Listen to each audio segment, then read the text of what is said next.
नमस्कार, मैं हेमंत बघेल आप सभी का बहुत बहुत स्वागत करता हूं अपने इस YouTube चैनल में।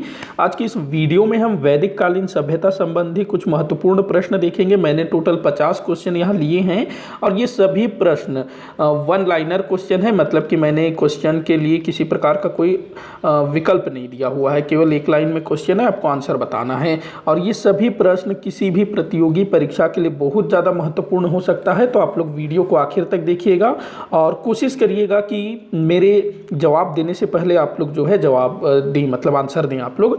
तो देखिएगा, करिएगा, तो वीडियो को आखिर तक देखिएगा। अच्छा लगे तो लाइक और शेयर जरूर करिएगा। तो चलिए शुरू करते हैं आज के क्वेश्चन। तो सबसे पहला प्रश्न मैंने लिया है, ऋग्वेद और किस ईरानी ग्रंथ में समानता देखने को मिलती है। बहुत बार पूछा गया क्वेश्चन है और बहुत ही आसान क्वेश्चन होगा बहुत सारे लोगों के लिए। तो जेदावेस्ता या फिर जेद अवेस्ता करके एक ईरानी ग्रंथ है, ईरानी अथवा इसको हम लोग फारसी ग्रंथ भी बोल सकते हैं। तो जेद अवेस्ता, तो ये जो है अपना क्या कहते हैं, अपना ऋग्वेद और जेदावेस्ता में बहुत ज़्यादा समानता देखने को मिलती है। तो बहुत बार पूछा गया क्वेश्चन है, काफ़ी इंपॉर्टेंट है, तो ध्यान रखिएगा। अगला क्वेश्चन है, गोपत ब्राह्मण का संबंध किस वेद से है। तो देखिए, जो ब्राह्मण ग्रंथ वो विभिन्न अलग अलग वेदों से संबंधित हैं। तो गोपथ ब्राह्मण, तो इसका संबंध किस वेद से है। तो गोपथ ब्राह्मण का संबंध है अथर्ववेद। अथर्ववेद जो कि चौथा वेद है, सबसे पहला ऋग्वेद, फिर सामवेद, फिर यजुर्वेद, फिर चौथा अथर्ववेद। तो गोपथ ब्राह्मण का संबंध किस वेद से है, तो अथर्ववेद से है। अगला क्वेश्चन है, भारत का आदर्श वाक्य सत्यमेव जयते कहाँ से लिया गया है। तो भारत का आदर्श वाक्य सत्यमेव जयते ये लिया गया है अपना जो मुंडक उपनिषद है। मुंडक उपनिषद, ये वाला क्वेश्चन शायद मैंने पिछले वाले वीडियो में भी लिया था। तो मुंडक उपनिषद या फिर मुंडकोपनिषद से भारत का आदर्श वाक्य सत्यमेव जयते लिया गया है। यजुर्वेद के मंत्रों का उच्चारण करने वाला पुरोहित है। तो देखिए, जितने वेद है ना, मतलब जो चारों वेद है, उनके जो वहाँ पर श्लोक दिए हुए हैं, जो मंत्र दिए हुए हैं, उनको उच्चारण करने के लिए अलग अलग पुरोहित होते हैं। तो वैसे ही यजुर्वेद, यहाँ जो भी मंत्र दिए हुए हैं, तो इसके उच्चारण करने वाले पुरोहित को कहा जाता है अधवूर्य। ध्यान रखेंगे, अधवूर्य कहा जाता है, अधवूर्य कहा जाता है, ध्यान रखेंगे, यजुर्वेद के मंत्रों का उच्चारण करने वाला का। और जो ऋग्वेद है उसका जो मंत्रों का उच्चारण करने वाला, उसको होता कहा जाता है, होता। और जो सामवेद है उसके मंत्रों के उच्चारण करने वाले को उद्गाता कहा जाता है।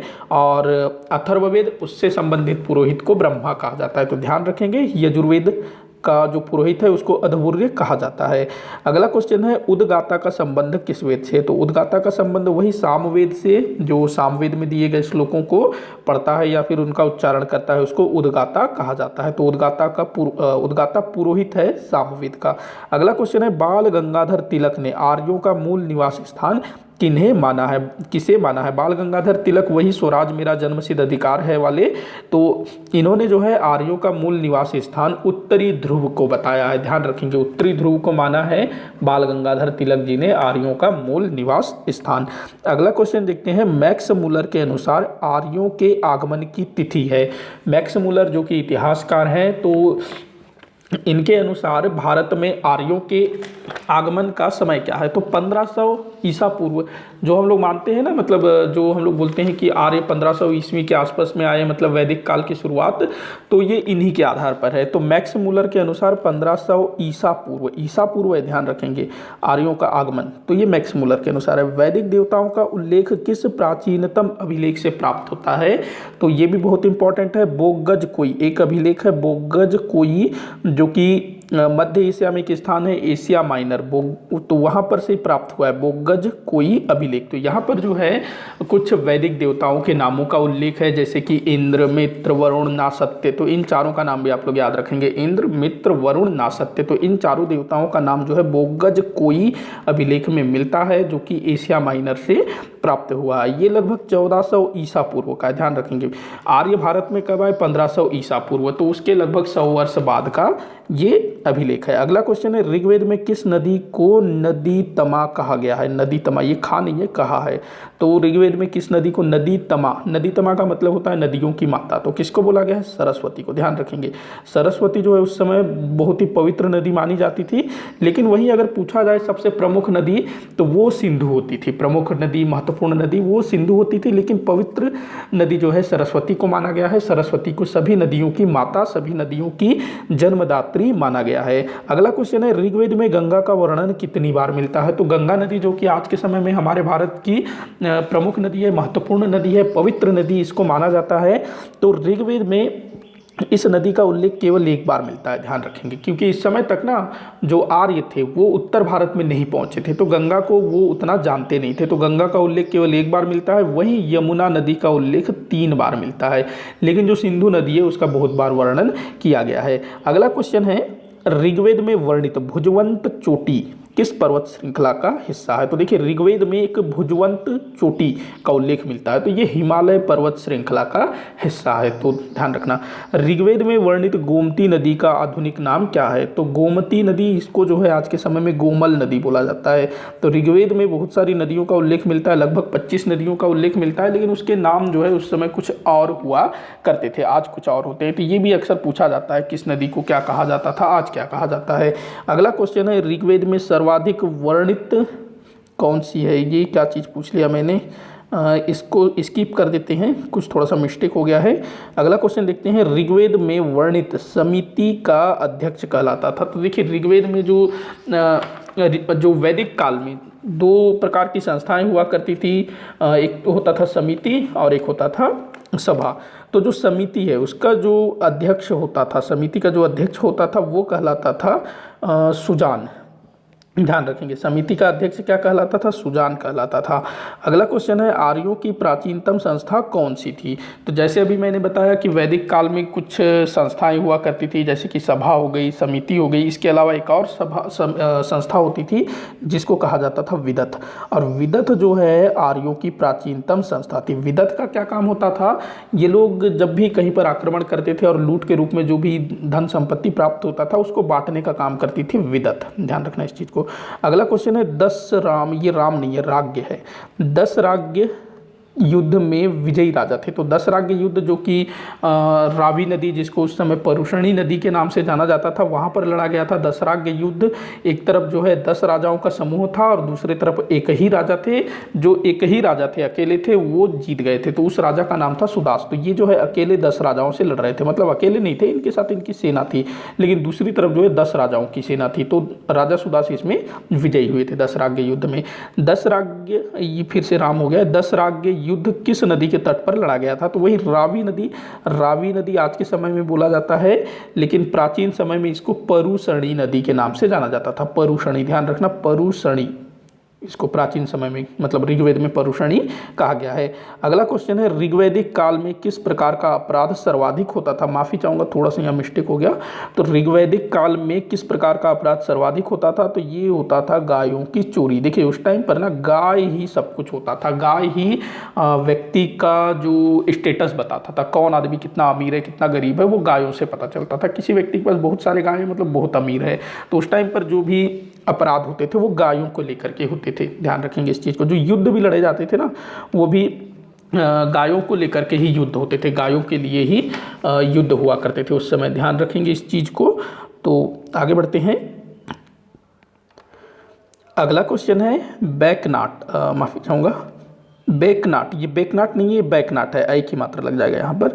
तो बैकनाट किसे कहा जाता था? तो जो सूदखोर होते थे ना, मतलब जो पैसा उधार देते थे, तो उसको जो है बैकनाट कहा जाता था। उस समय ये चीज़ भी चलता था, सूदखोरी भी, लेकिन बहुत कम चलता था, तो उस समय सूदखोर को बैकनाट कहा जाता था। अच्छा, एक चीज़ मैंने मिस्टेक कर दी थी, पीछे मैंने एक क्वेश्चन पूछा था ये वाला, हाँ, ऋग्वेद में वर्णित समिति का अध्यक्ष, तो मैंने सुजान बताया था। सुजान जो है सभा का अध्यक्ष होता था।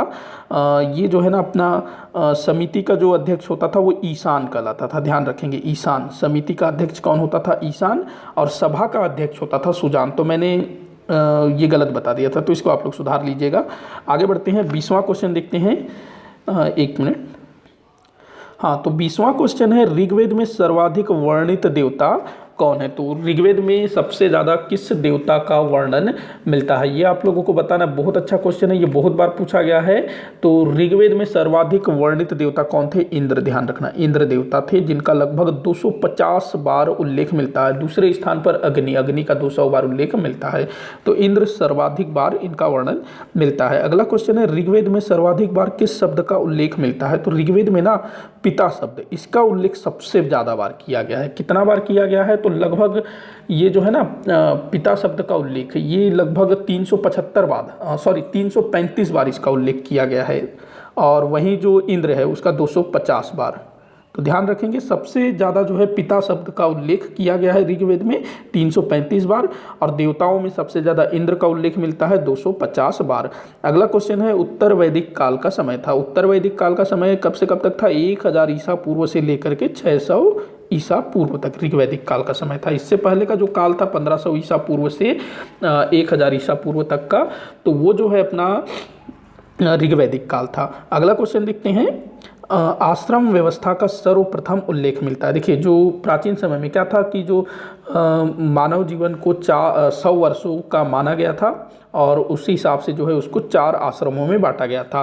पहला क्या होता था, क्या कहते हैं, पहला होता था अपना मेरे दिमाग में नहीं आ रहा है, पहला क्या कहते थे, सॉरी मैं आके बताऊंगा। पहला, ये बड़ा अच्छा चीज़ है कैसे मेरे दिमाग से निकल गया, 4 आश्रम।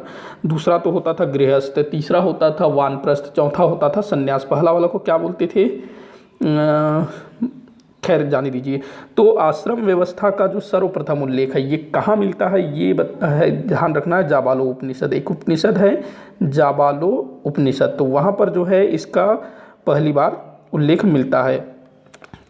किसका? आश्रम व्यवस्था का। 4 आश्रम थे, दूसरा गृहस्थ था, तीसरा वानप्रस्थ था, चौथा संन्यास था। पहला वाला को क्या कहते हैं, बड़ा अच्छा चीज़ है जिसमें शिक्षा विक्षा लिया जाता है, मेरे ध्यान से भी उतर रहा है। इस चीज़ को पता नहीं मैं कैसे भूल गया, तो ध्यान रखिएगा। अगला क्वेश्चन है, किन ग्रंथों में कर्मकांड व पशु बलि की निंदा की गई है? तो ये बड़ा अच्छा क्वेश्चन है। तो वैदिक काल में कुछ ऐसे ग्रंथों की रचना की गई जिसमें वैदिक कर्मकांडों, पशु बलि, इन सब चीज़ों की निंदा की गई है। तो उपनिषद है, ध्यान रखना है, उपनिषद। जो उपनिषद रचे गए ना उनमें कई स्थानों पर वैदिक कालीन कर्मकांडों को, पशु बलि को, इन सब चीज़ों की निंदा की गई है, ध्यान रखना इस चीज़ को।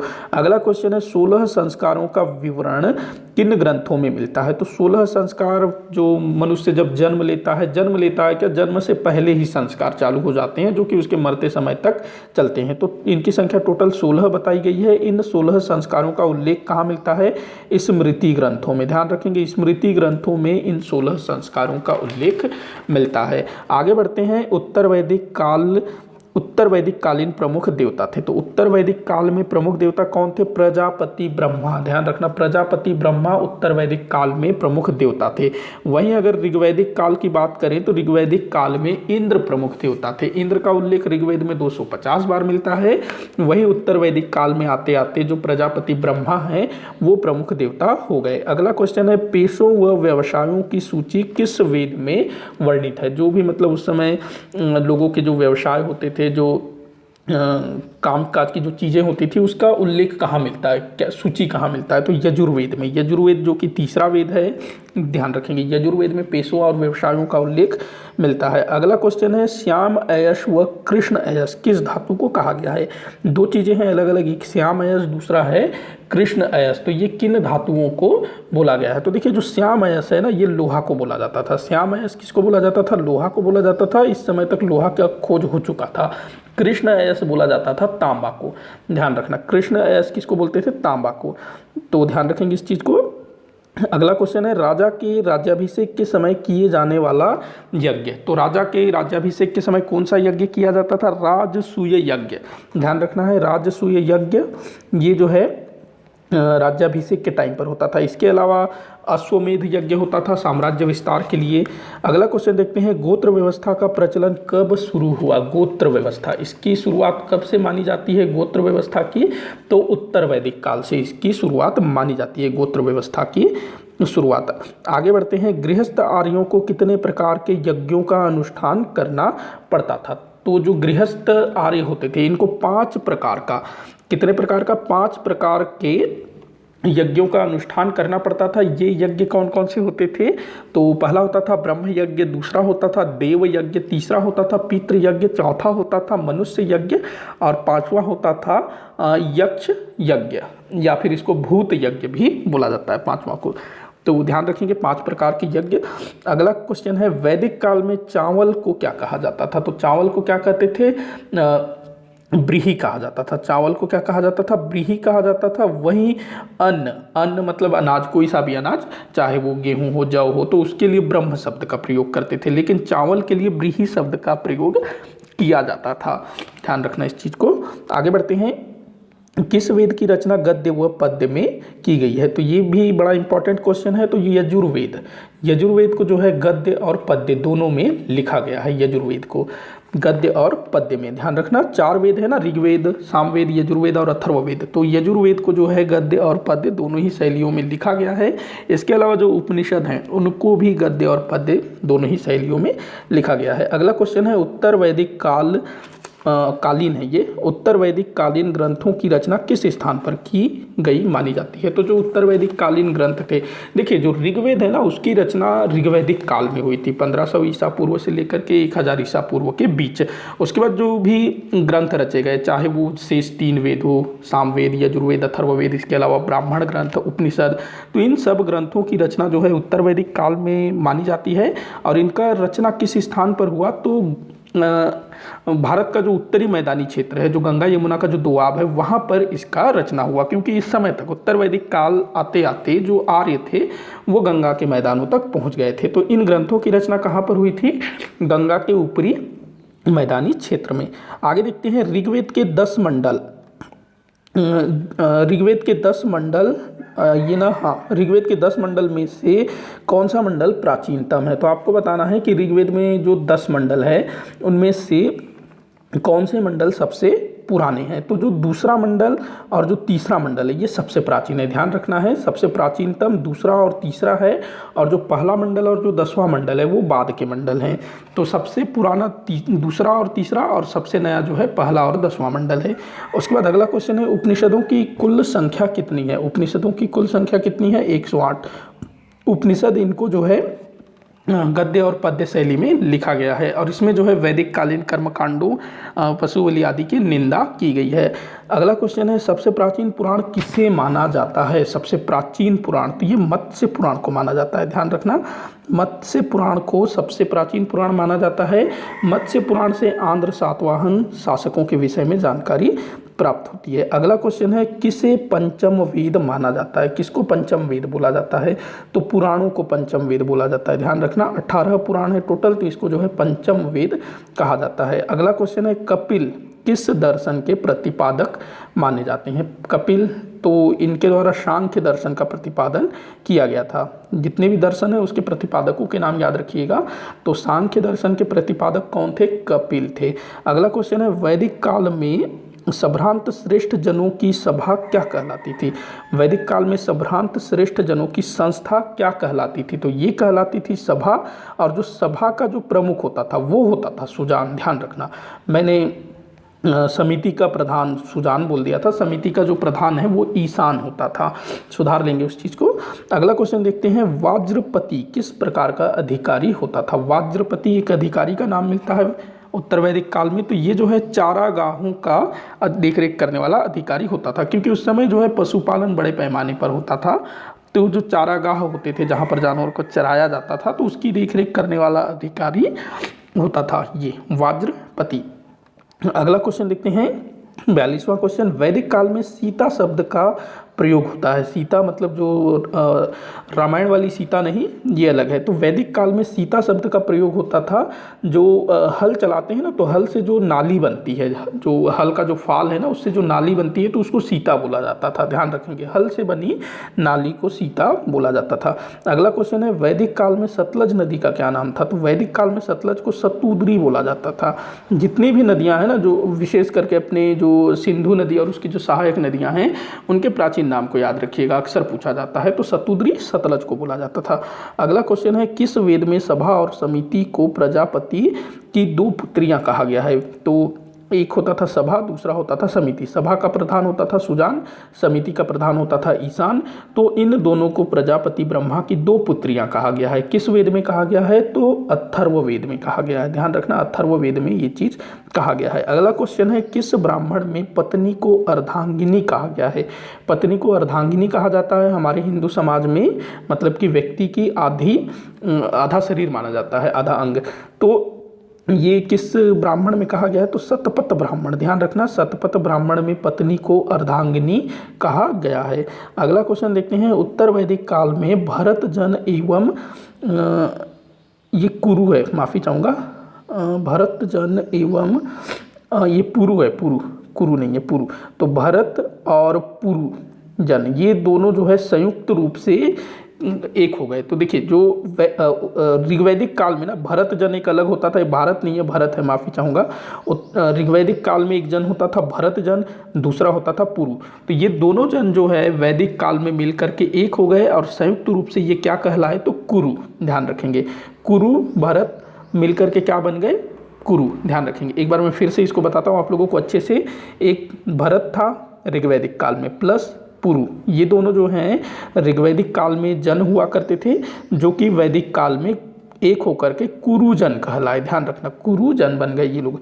अगला क्वेश्चन देखते हैं, ऐत्रेय ब्राह्मण में वर्णित शासन प्रणाली के अनुसार पूर्व के शासक को क्या कहा जाता था? तो देखिए ऐत्रेय ब्राह्मण में जो है वैदिक कालीन शासन प्रणाली के विषय में जानकारी प्राप्त होती है और ऐत्रेय ब्राह्मण के हिसाब से जो पूर्व का जो शासक है, पूर्व दिशा का जो शासक है, पूर्व दिशा, तो पूर्व दिशा के शासक को सम्राट कहा जाता था। देखिए इसमें जो है ना पूरे शासन प्रशासन को 5 भागों में बांटा गया था। पूर्व का जो राज्य होगा उसको साम्राज्य कहा जाएगा और वहाँ का जो शासक होगा वो सम्राट कहलाएगा। वहीं जो पश्चिम का जो राज्य होगा वो स्वराज्य कहलाएगा और वहाँ का जो राजा होगा वो क्या कहलाएगा? अपना स्वराट कहलाएगा। वहीं दक्षिण में जो राज्य होगा उसको भोज कहा जाएगा और वहाँ का जो शासक होगा उसको भोज्य कहा जाएगा। उत्तर में जो राज्य है उसको वैराज्य कहा जाएगा और वहाँ का जो शासक होगा उसको विराट कहा जाएगा। और मध्य में जो क्षेत्र होगा, जो राज्य होगा, उसको राज्य कहा जाएगा और वहाँ के शासक को राजा कहा जाएगा। तो पूर्व के राज्य को कहा जाता था साम्राज्य और वहाँ के शासक को कहा जाता था सम्राट। तो इसका आंसर क्या होगा? सम्राट।